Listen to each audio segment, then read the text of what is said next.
ከዚህ ቀድሞ ስለ መንፈስ ቅዱስ በጻፍኳቸው መጽሐፍ ላይ በመገኘት ውስጥ ኃይል እንዳለ ጽፌያለሁ። እውነታውም ይኸው ነው። በዚህ መጽሐፌ ደግሞ ላሳይ የምፈልገው በመንፈስ ቅዱስ ቅባት ውስጥ ያለ ድንቅ ኃይል አለ። ለዚህ ቅባት የምንከፍለው ዋጋ እንዳለም ማወቅ ይገባናል። በእንግሊዝ ሀገር ይኖር ከነበረና በሕይወቱ ከባድ የመንፈስ ቅዱስ ቅባት ከነበረው ሰው ጋር የነበረኝን ግንኙነት መቼም ቢሆን የምረሳው አይደለም። ወደሱ በቀረብኩ ቁጥር እግሮቼ ሁሉ ይንቀጠቀጡብኝ ነበር። አንዳንዴ እንደውም ስላየሁት ብቻ ብርክ ይይዘኝ ነበር። በአንድ ወቅትም ጌታ ሆይ ቅባት ልክ እሱ ላይ እንደሚሰራው እኔም ላይ መስራት ይጀምር ብዬ መጸለይ ጀምሬ ነበር። ጌታም ዋጋውን ከከፈልክ እሰጥሃለሁ በማለት መለሰልኝ። የሚከፈለው ዋጋ ምንድነው ብዬ ጠየቅኩት። መልሱ ወዲያው ባይመጣልኝም ከጥቂት ጊዜ በኋላ ግን መንፈስ ቅዱስ በድንገት ወደ እኔ አመጣው። እናም በዛሬ ቪዲዮ የማቀርብላችሁ የቤኒንን በመንፈስ ቅዱስ የሚከፈለውን ዋጋ የሚያስተምርበትን ነው። እስከ መጨረሻውም ተከታተሉን። ከዚህ ቀደም ሲል ስለ መንፈስ ቅዱስ በጻፍኳቸው መጽሐፍት ላይ በመገኘት ውስጥ ኃይል እንዳለ ጽፌያለሁ። እውነታውም ይኸው ነው። በዚህ መጽሐፌ ደግሞ ላሳይ የምፈልገው በመንፈስ ቅዱስ ቅባት ውስጥ ያለ ድንቅ ኃይል አለ። በዚህ ቅባት የምንከፍለው ዋጋ እንዳለም ማወቅ ይገባናል። የመታዘዝን ዋጋ እስከ ከፈልን ድረስ መንፈስ ቅዱስ በመገኘት ውስጥ ያለውን ኃይል እንድንለማመድ ያደርገናል። ካትሪል ኩልማን የተባለችውን መንፈስ ቅዱስን ያስተዋወቀችኝን ስለ መገኘቱ ሚስጥርና ስለ ቅባቱ ሁኔታ ያስተማረችኝን የእግዚአብሔርን ሰው ስለዚሁ ስለ ዋጋ መክፈል ጉዳይ አስተምራኛለች። እሷም በበኩሏ የሚጠበቅባትን ዋጋ ከፍላለች። በእንግሊዝ ሀገር ይኖር ከነበረና በሕይወቱ ከባድ የመንፈስ ቅዱስ ቅባት ከነበረው ሰው ጋር የነበረኝን ግንኙነት መቼም ቢሆን የምረሳው አይደለም። ወደሱ በቀረብኩኝ ቁጥር እግሮቼ ሁሉ ይንቀጠቀጡብኝ ነበር። አንዳንዴ እንደውም ስላየሁት ብቻ ብርክ ይይዘኝ ነበር። በአንድ ወቅት ጌታ ሆይ ቅባት ልክ እሱ ላይ እንደሚሰራው እኔም ላይ መስራት ይጀምር ብዬ መጸለይ ጀምሬ ሁሉ ነበር። ጌታም ዋጋውን ከከፈልክ እሰጥሃለሁ በማለት መለሰልኝ። የሚከፈለው ዋጋ ምንድነው ብዬ ጠየቅኩት። መልሱ ወዲያውኑ ባይመጣልኝም ከጥቂት ጊዜ በኋላ ግን መንፈስ ቅዱስ በድንገት ወደ እኔ አመጣው። መንፈስ ቅዱስ በሐዋርያት ሥራ ምዕራፍ 4 ቁጥር 13 ላይ ያለውን ጴጥሮስና ዮሐንስም በግልጽ እንደተናገሩ ባዩ ጊዜ መጽሐፍትን የማያውቁና ያልተማሩ ሰዎች እንደሆኑ አስተውለው አደነቁ። ከኢየሱስ ስም ጋር እንደነበሩ አወቃቸው የሚለውን ቃል አሳየኝ። ቁልፉ ጉዳይ ይሄ ነው፣ ከኢየሱስ ጋር መሆን። ይሄ ሲባል በቀን ለጥቂት ደቂቃዎች ከኢየሱስ ጋር ማሳለፍ ሳይሆን በቀጣይነት ደግመን ደጋግመን ያለመታከት ከሱ ጋር ጊዜ ማሳለፍ ይጠበቅብናል ማለት ነው።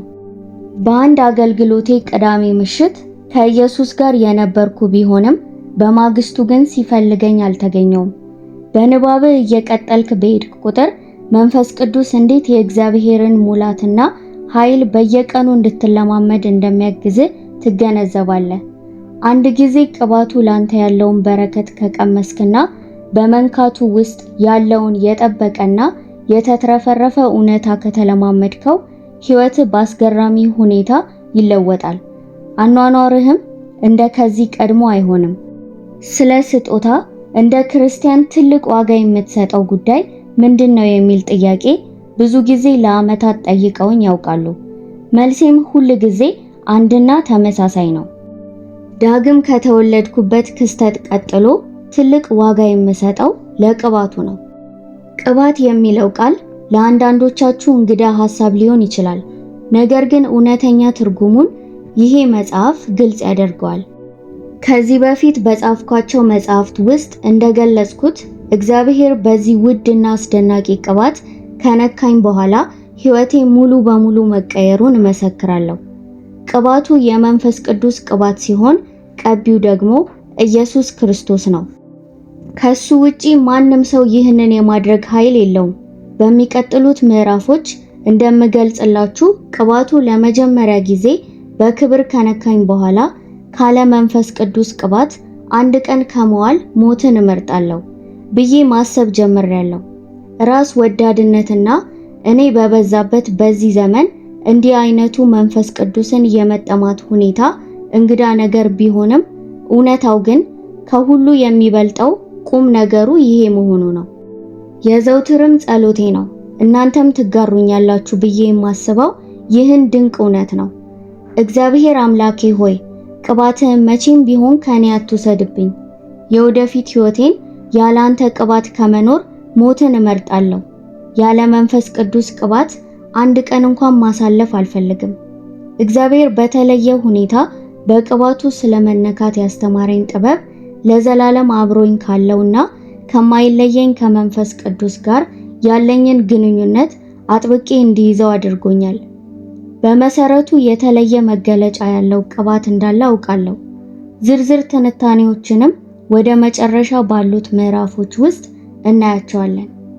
ይህንን ከጌታዬ ጋር ያለኝን ውድ ግንኙነት ችላ ብለው በውጤቱ ምንም ጣዕም የሌለው ሕይወት ልኖር እንደምችል አውቃለሁ። ፈቅጄና ወድጄ ጀርባዬን ብሰጠው በመጨረሻም ይህንኑ ቸልተኝነት በድርጊቶቼና በምርጫዎቼ ልገልጸው እችላለሁ። ነገር ግን ይሄ ለኔ በጭራሽ የማይታሰብ ነው። ቀደም ብዬ እንዳልኩትም መነካቱንና ቅባቱን ከማጣት ሞትን እመርጣለሁ። እቅዴ ከእግዚአብሔር ጋር ያለኝን ግንኙነት ማጥበቅና ከፍ ወዳለው የቅባት መገለጥ ደረጃ ማደግ ነው። እስከዛሬ ካለማመደኝ ድንቅ የቅባት አሰራር የበለጠ ገና እየተገለጠ የሚሄድ እግዚአብሔር ለኛ ለልጆቹ ያዘጋጀው ኃይል አለ። ይህንንም አስደናቂ ልምምድ ላካፍል እወዳለሁ። እናም እግዚአብሔር ላንተ ያዘጋጀው ድንቅ የጉብኝትና የመነካት ጊዜ አሁን በየቀኑ በሚተላለፈው የቴሌቪዥን ፕሮግራሜ እንደምለው ዛሬ ያንተ ቀን ነው።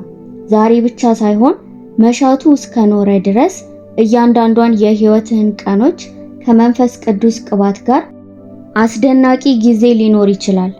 ይህንን ጸሎት በእምነት አብረን እንጸልይ። መንፈስ ቅዱስ ሆይ እወድሃለሁ። ከኔ ጋራ ስላለ አመሰግናለሁ። ሁል ጊዜ ስለምትመራኝ፣ ወደ እውነት ሁሉ ስለምትመራኝ አመሰግናለሁ። ጌታ ኢየሱስን እንድወደው፣ እንድፈራው፣ እንድገዛለት በጸጋ ስለምትረዳኝ አመሰግናለሁ። ነፍሴ እንድትፈልግ ደግሞ እንድትገዛልህ ሁል ጊዜ በውስጤ መፈለግን አኑር። መንፈስ ቅዱስ ሆይ እወድሃለሁ። ድምጽህን አሰማኝ፣ መገኘትህ ይሰማኝ። ሁል ጊዜ ከኔ ጋር እንዳለ እንድታስረዳኝ፣ እንድታሳውቀኝ እፈልጋለሁ። እግዚአብሔር ሆይ ስለ ሁሉም ነገር ተባረክ። ይህንን ሁሉ በጌታ በኢየሱስ ክርስቶስ ስም ጸለይን። አሜን።